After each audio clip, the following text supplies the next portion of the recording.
Welcome back to How About That Crypto. I'm your host, Bitcoin Stylist on Twitter and Bitcoin Hairstylist on Instagram. You're watching Week in Review. This week we discussed virtual real estate, the land boom, the adoption of virtual real estate, the utility of it. We discussed Web3. Is it real? If so, what is it? We talked about a new country, talking about adopting Bitcoin. The Fed got friendly, which is super awesome and super bullish. We also discussed regulation risk. There is significant regulation risk, and we discussed Ripple Labs versus the SEC.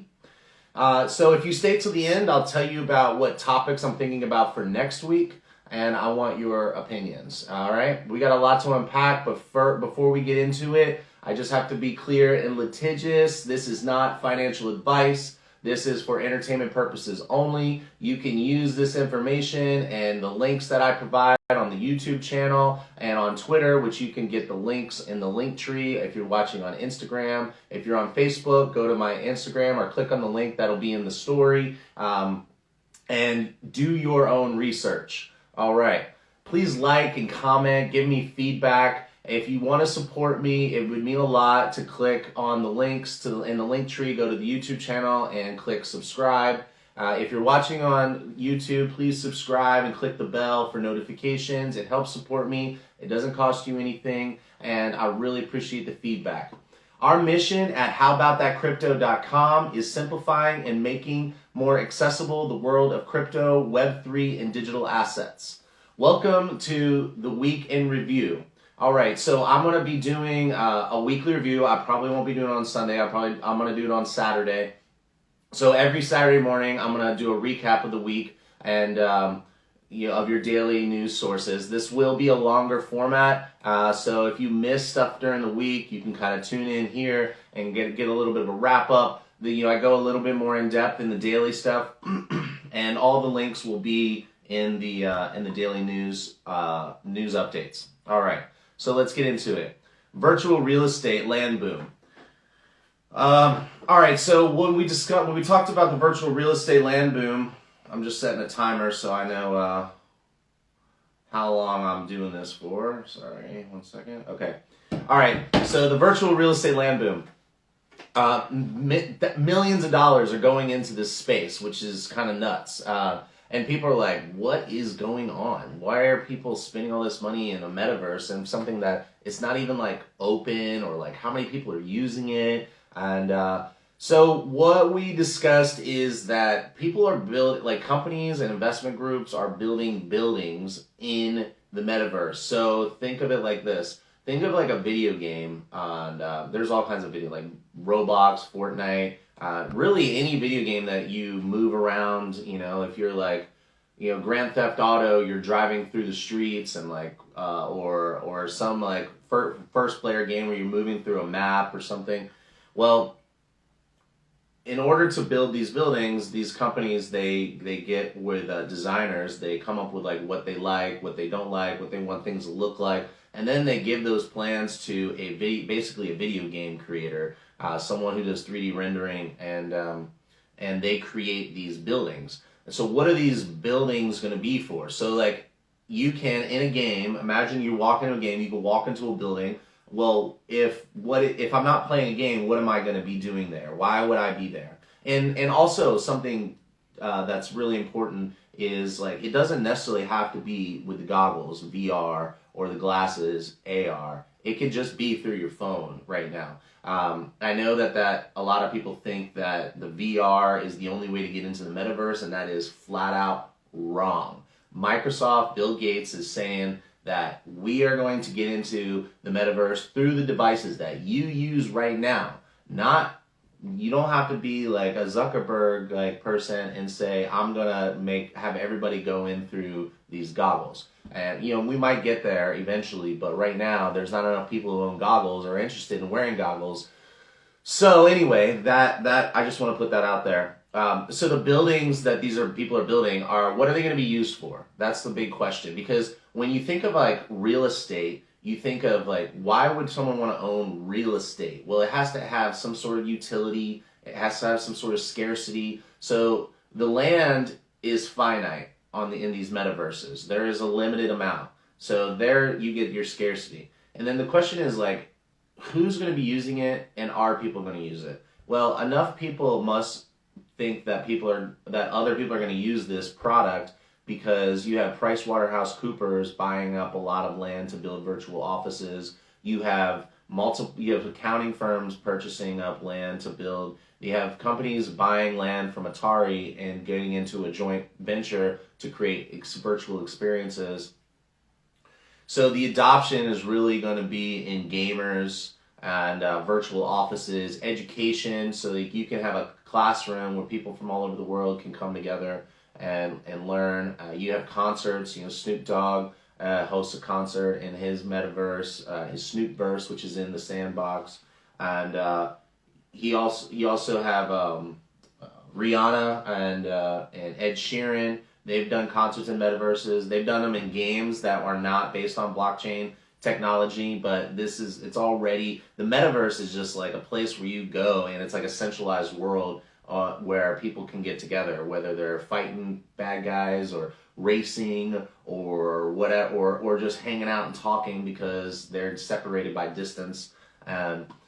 So that's social gatherings, and the most likely people to adopt it are gamers and young children. If you think about how much time your kids and other people's kids spend in front of the screen, then that should give you a pretty good idea of where this metaverse thing can go. I mean, they're spending so much time on the screen, and what are they doing? They're communicating through socially. They're socializing. They're consuming content, which can be information, news, education. They're also going into these games to hang out with their friends and roam around and just mess around. So who is really who is right now building? It's law firms, crypto exchanges, concerts, marketing events. So if you have a lot of land and you get a 3D artist, graphic designer, whatever, to build your building in the metaverse, then you could lease it out. You could go to Coinbase and be like, "Hey, Coinbase, guess what? I got this dope building, and you should throw like a big marketing event, have a convention, release your next product, and then you can invite a bunch of people to get into the metaverse and have this experience." And you could also rent it out to a concert, be a concert venue, or law firms who want to appeal to people that are in the crypto space or in the tech space, and they can have marketing events and see customers. An accounting firm, apparently, PricewaterhouseCoopers. So that's virtual real estate. All right, and if you want to know more, you can just check out the episode. It's titled, there's actually a couple of them. There's two in a row. One is Virtual Real Estate Regulations, and one is Virtual Land Boom. You can just check those out. All right, moving on. Web3, is it real? Well, to understand, and is it real? And if so, what is it? And so this is like a big thing that's happening in the news right now. There's a bunch of tech people that are arguing over this whole concept, and they're getting a lot of press in the news. And I've seen people talking about Web3 on CNBC, Fox News, CNN, Bloomberg. I've seen articles in the Wall Street Journal. So just to kind of condense it down, Web 1. So we're talking Web 3. So how do we get to Web 3? Web 1. Web 1 is send emails, post on message boards. This asynchronous movement of information, which was revolutionary because it sped up the movement of information. Well, Web 2 is interactive social media, videos, searchable databases. So think like Google, YouTube, Facebook, Snapchat, and then the ability to purchase things over the internet like Amazon and PayPal, sending money from one person to the other.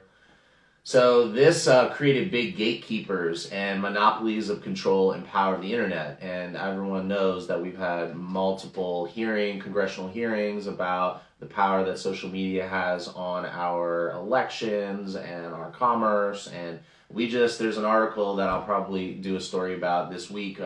about how Google is basically lying to people about their bids. If you place a this is crazy. So if you want to do an ad on Google, then they tell you that you can. There's like a bid or an auction, and they tell you like what it costs based on some algorithm. But it turns out their algorithm or their method of figuring it out was basically inflating costs for marketing so that you would use their services. And they created this big gap in the actual cost and what they were charging. They're basically stealing from people and lying to people about about their ads. Like, that's insane. Like, everyone just assumes that they can trust Google, and anyway, I digress. So Web3 is now you own your data, you own your assets, you have more control. I mean, if you're using Google, you don't own it, but like if you use another browser that's within the Web3 framework, then the theory is that they're not collecting data, and if they are, then you get to tell them which ones they can sell, and you could even reap the benefits. However, that would also mean that you might have to pay for using their services. And if anybody's watched Social Dilemma or any of these like documentaries, then you should know that if it's free, you're the product. And the question is, do Americans want to be the product of tech companies that are just scraping our data and using it to do insane things? I mean, I don't even have to tell you because everyone knows the impact that this has had. But I'm just not sure that people want to pay for shit. Like, I think that people just want free stuff, and they're okay with their privacy going out the window. But like, I like to keep the faith that people want to have more control over the things that are intimately theirs, like your search results and your connections with your people and comments and exchanges that you make. You know, I don't know. Maybe people don't. But anyway, Web3 is where you own that assets. You have that control over your money and over your data, and the ability to move that stuff from one person to the next, but also to take it out of, imagine if you could take all your data away from Google, and they only could use the stuff that you let them use, and you decide that you're done with them and you want to move on to another platform, or Facebook, or maybe they keep the data that you give them on the platform. But right now you can't take your data away. I'm not saying that we should be able to take the data away from Facebook. Facebook provided a service, and every one of us got on there and gave them our data willingly. And we clicked on that accept disclosures button. So I'm not saying that we need to take anything from Facebook. I'm just saying, imagine if you could say, I want all that data. I want to be able to have that data and do with that data what I want also. So Facebook can keep the data and do all the crazy things that they do with the data, but I want that information too. I want to know all the people who I'm in contact with. I want an easily accessible database of all that stuff, because like for this show, I imagine if I could use that information to help market my show, but like really Facebook has a say and control over that. I don't know, maybe you like that. What do you think? Leave a comment below. Does that sound good, or does that sound scary, or what are your thoughts? All right, so I'm just going to give a little bit more information on this, some examples of Web3. So I talked about moving your assets around the internet. People are like, I don't know what the hell you're talking about, Robert. So there's this game called Fortnite, and if you have children, you've heard of it. And if you haven't, then you should talk to your children, because they probably know about it, and they can tell you about it. And even if they're not playing it, they've probably heard about it. So in Fortnite, you go around and you battle each other, and you get this world that people get together and they can hang out and fight and whatever. And they can buy a skin, and they can like change the way they look.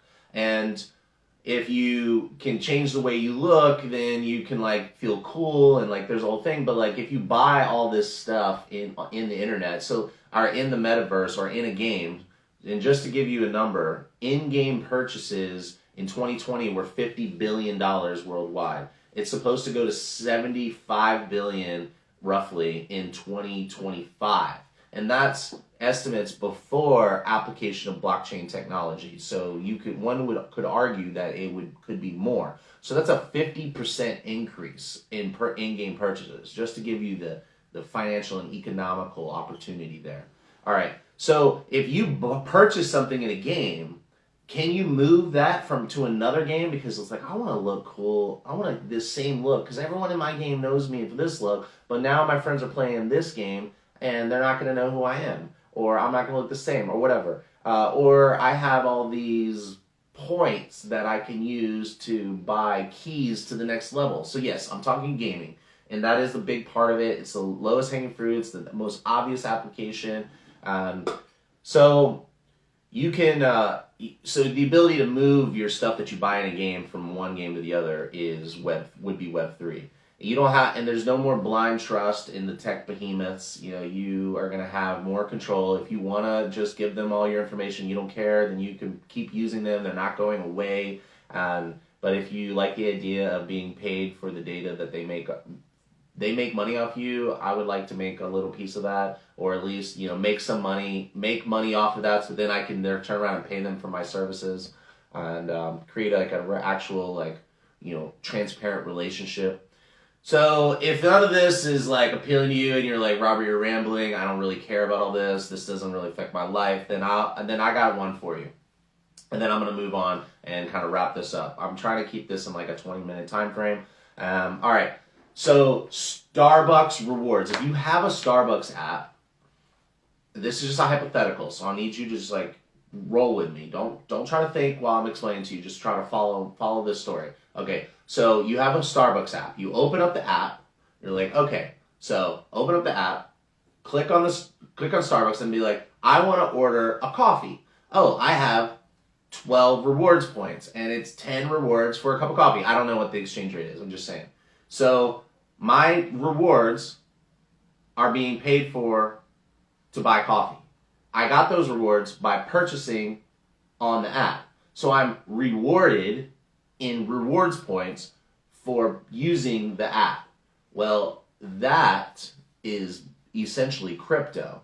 And that is Web3, except for the difference is currently you cannot take your Starbucks rewards out of the app and put them into an exchange and trade them for Delta Sky Miles. So imagine if you decided you can't do coffee anymore, or you want to boycott Starbucks, and because you don't like the way they treat their employees, or they're being environmentally unconscious, so whatever the reason, you decide you're done with Starbucks, but you have all these rewards points. Well, what do you do with those rewards points? How can you use them? You got to find somebody that you let log into your app, and then forget to take your credit card off, and then charge it on your credit card. No, what you do is, in Web3, it would be assuming, because I don't know if Starbucks would adopt this, but let's just say they do. They decide that they're going to make their rewards float, you can move them around. So you can take your rewards, you can send them to an exchange like Coinbase, and you can swap them for Delta Sky Miles, and then you can send the Sky Miles back to the Delta app, and then you can go on a trip. Boom. That's Web3. I can't imagine anybody who doesn't like that. If you don't like that, please tell me, because I really want to know why you don't love that. Not love that. All right, moving on. So a new country adopts Bitcoin. So I did a story about Tonga, and I want to just say my prayers go out to all the people that were hit by the underwater volcano that just happened. The last news I read, there's no confirmed deaths or injuries. It's a nation of 100,000 people with a bunch of islands, and they're talking about adopting Bitcoin. I just want to say that their internet is down. So what does that say about adopting Bitcoin? I don't know. I mean, I'm just trying to keep it real here with everybody, so no one thinks that I'm just here just trying to convince you to buy crypto and get into this space. It would suck to be like if your nation had digital money and you got hit by a tidal wave and you had no internet. So, however, if our financial system relies on the internet as well, if you have all these spreadsheets that keep all your credit card and your bank, if our internet went down, how would they move that information around? I mean, they have the Swift system, so maybe that has its own cables that are protected from natural disaster. I don't know, but it's something to consider. And like I said, prayers go out to everybody affected, not only in Tonga, but it had impacts on all over the place. I saw Australia and parts of New Zealand, I think, were impacted. So prayers go out to you. Okay, next is Fed. The Fed gets friendly. The Federal Reserve Chairman Jerome Powell sat in front of the blockchain caucus this week and talked about stablecoins or maybe it was last week, stablecoins and CBDCs. So a stablecoin is basically a dollar in the crypto world, and different stablecoins have different tickers, and basically the big question is, does $1 in crypto stablecoin equal $1 in the real world? Like, is a dollar sitting in the bank account waiting, like supporting this value? That's the big question, and I think we'll see some regulations this year on that. But the Fed said that there's no reason to ban them, and stablecoins can move in tandem with CBDCs. That's a really big deal because that means the industry doesn't have to come to a screeching halt and worry about CBDCs. Stablecoins. So the US dollar is the reserve currency of the crypto space. It is the number one used asset coin to move between coins. So the US dollar reigns dominance in crypto. So anyone who thinks that crypto is jeopardizing US dollar, then they probably don't know what they're talking about. Okay, moving on. Regulation risk. This is how I'm going to wrap it up, and I'm going a little over, but hopefully that you appreciate this. And so, what's up? Hey, how you doing? All right, so regulation risk. So like I said in one of the in my video about regulation risk, regulation is okay. If you make an investment, and remember, this is not financial advice, this is just my opinion. If I make an investment, I think I'm a fool if I don't know the risk before I make those investments. So anybody who puts money into something who doesn't understand the risks is a fool, in my opinion. All right.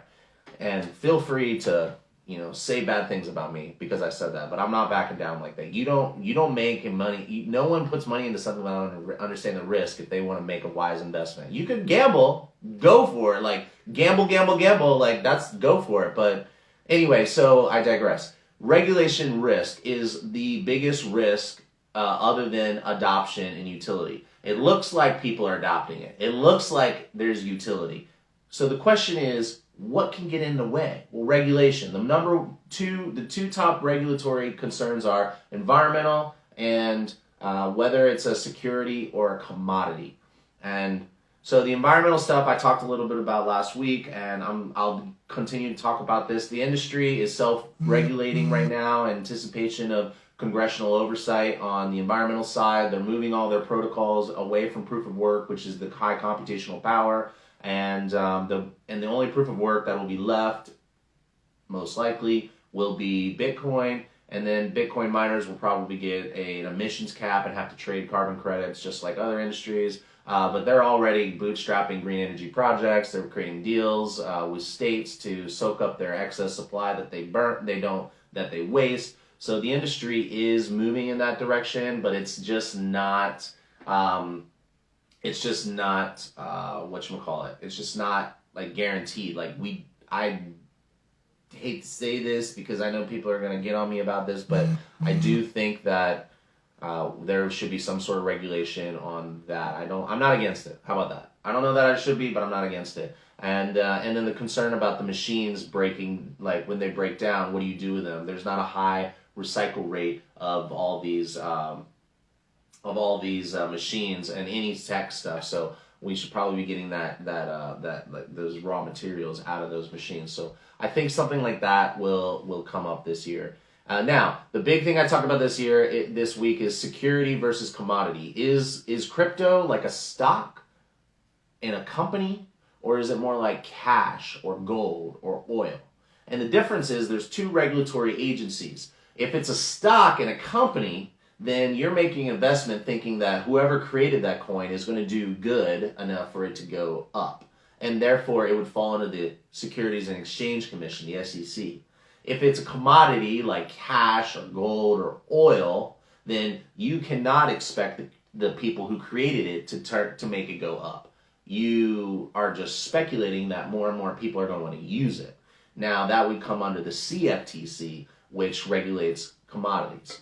So if the SEC is in full regulation with Gary Gensler, trying to make name for himself and, being the big dog, it could be like, basically, let's put it this way. If crypto is deemed a security, majority of it are deemed a security, then most likely all of the coins will come to a screeching halt because they'll all be subject to enforcement action by the SEC, which means tons of people are going to be like, peace, I'm out of here. I'll wait until the lawsuit goes away. And the crypto market will probably tank. Maybe not Bitcoin as much as the others, but anyway, so the big lawsuit that's going on right now to determine this, it's going to set precedent, is Ripple Labs versus SEC. Ripple Labs has the XRP token, and the SEC says that they sold it and it was like selling stock. Well, the SEC also said that Bitcoin's safe. So if you're worried about regulation risk, then let's just put it this way. If I'm worried about regulation risk, therefore I'm moving into stablecoins, which are being said are safe and okay by the Fed, and also, but not necessarily SEC or the Congress. But I still feel confident in that, and then I also feel confident that Bitcoin is going to be safe from regulatory risk. I think the environmental stuff we're figuring it out. We're going to figure it out, and but all the other coins, even Ethereum, but the former SEC said formerly at the SEC said that Ethereum is okay, and so now the court in this lawsuit is saying that, well, now you got to give those documents, and Ripple can use that in their defense. So there's a lot of favorable stuff coming out in this lawsuit, but the depositions were postponed because of Omicron, and now the outcome is looking like it won't be until August, or between August and October. So that's my weekend review. I'm at 25 minutes. Hope that wasn't too much. And I said it. I think I told you, if you stay till the end, I will tell you what I'm thinking about for next week. My topics are. Let me just pull them up.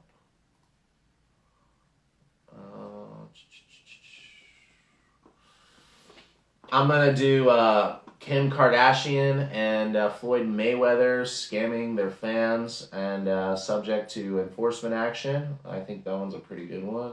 Let's see what else. Google misled publishers and advertisers. And I know that's not crypto, but it totally is crypto. I already told you the lawsuit looks like it's going to be extended.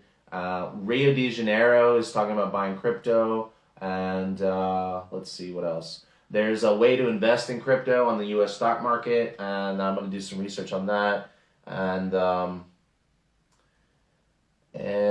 yeah, and let's see. Oh, and turns out this president of El Salvador may be spying on his citizens, which is very anti-crypto. So anyway, let's give me some ideas. Do you like any of these ideas for stories next week? And let me know. Give me feedback on today. Was it too long? Did I talk too much? Did you like that I wrapped it up? And also, like, if there's any stories or ideas that you think I should know or I should talk about, please, let me know. I'm curious because this is about you guys. All right. Take care and have a good weekend and hodl on.